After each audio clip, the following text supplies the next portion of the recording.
शिव की अनमोल भक्ति। बहुत समय पहले हिमालय की गोद में स्थित एक छोटे से गांव में शिवपुर नाम का एक स्थान था, जहां भगवान शिव का एक पुराना और भव्य मंदिर था। यह मंदिर वर्षों से शिव भक्तों के लिए एक प्रमुख तीर्थ स्थल था। हर रोज दूर दूर से लोग वहां आकर भगवान शिव की पूजा करते, भक्ति गीत गाते और भोलेनाथ से आशीर्वाद मांगते। इस गांव में एक अत्यंत निर्धन लेकिन अत्यंत धार्मिक युवा शंकर रहता था, जो भगवान शिव का प्रबल भक्त था। शंकर का जीवन बेहद साधारण था। वह एक किसान था और पूरे दिन खेतों में काम करता, लेकिन उसका मन हमेशा भगवान शिव की भक्ति में डूबा रहता था। उसकी कोई बड़ी इच्छा नहीं थी, बस एक ही तमन्ना थी कि वह अपने जीवन में शिव जी को प्रसन्न कर पाए। शंकर रोज सुबह उठकर मंदिर में जाकर घंटों तक भगवान शिव के समक्ष बैठता और ध्यान लगाता था।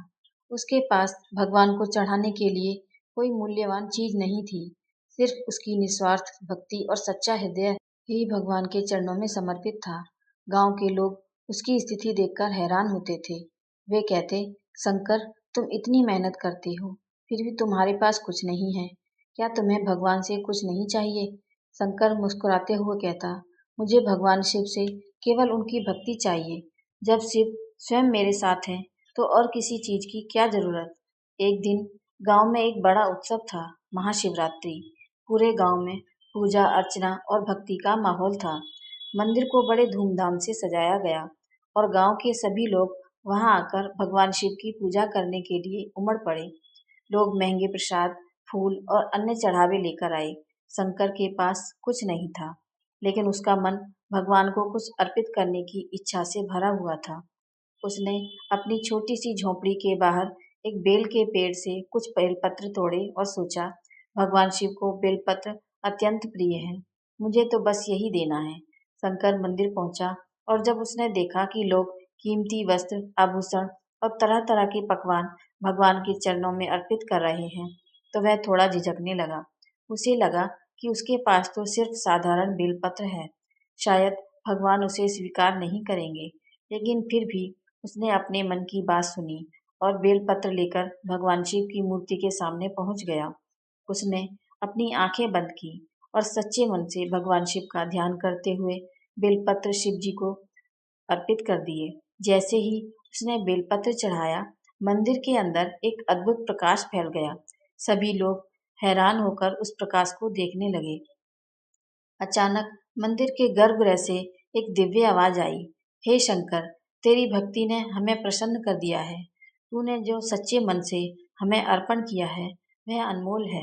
हमें धन दौलत, आभूषण या भव्य चढ़ावे की आवश्यकता नहीं, हमें बस सच्चे हृदय की भक्ति चाहिए। यह सुनकर शंकर की आंखों में आंसू आ गए। भगवान शिव की कृपा उस पर बरस रही थी। वह तुरंत जमीन पर गिरकर भगवान शिव के चरणों को प्रणाम करने लगा। गांव के सभी लोग यह देखकर हैरान रह गए। उन्हें समझ में आ गया कि भगवान शिव की सच्ची भक्ति किसी भौतिक वस्तु से नहीं, बल्कि निस्वार्थ प्रेम और समर्पण से होती है। उस रात शंकर को स्वप्न में भगवान शिव ने दर्शन दिए। शिव ने कहा, हे शंकर, तेरी भक्ति अमर है, अब तू कभी दुखी नहीं होगा। जो कुछ भी तू चाहेगा वह तुझे प्राप्त होगा, क्योंकि तूने हमें सच्चे मन से पाया है। सुबह होते ही शंकर के जीवन में परिवर्तन आने लगा। उसकी खेती हरी भरी होने लगी, उसका घर समृद्धि से भर गया और गांव के लोग उसे आदर और सम्मान देने लगे। लेकिन इन सब के बावजूद शंकर वही विनम्र और सच्चा भक्त बना रहा। वह हर दिन भगवान शिव के मंदिर जाता, पहले की तरह ही अपनी भक्ति अर्पित करता और उसी बेलपत्र को चढ़ाता। समय बीतता गया, लेकिन शंकर की भक्ति की कथा दूर दूर तक फैल गई। लोग उसे आकर मिलने लगे, उसकी प्रेरणा लेने लगे। शंकर ने सबको एक ही संदेश दिया, भगवान को पाने के लिए बड़े चढ़ावे की जरूरत नहीं, बस सच्चे हृदय से उनकी भक्ति करनी चाहिए। भगवान शिव दयालु हैं, वह सच्चे प्रेम को स्वीकार करते हैं। इस प्रकार शंकर की भक्ति की यह अनोखी कहानी, प्रेरणादायक कहानी हमें यह सिखाती है कि भक्ति का मार्ग केवल समर्पण और प्रेम से होकर जाता है। भगवान शिव, जो भोलेनाथ के रूप में माने जाते हैं, केवल अपने भक्तों के सच्चे हृदय को देखते हैं, ना कि उनके भौतिक चढ़ावे को। शंकर की यह कहानी युगों युगों तक शिवपुर गांव के लोग सुनाते रहे और वह मंदिर आज भी शिव भक्तों के लिए भक्ति और समर्पण का प्रतीक बना हुआ है। श्री शिवाय नमस्तुभ्यम। मेरी ये कहानी आपको कैसी लगी मुझे कमेंट करके ज़रूर बताएं और मेरे चैनल को लाइक शेयर और सब्सक्राइब करना ना भूलें। Thank you.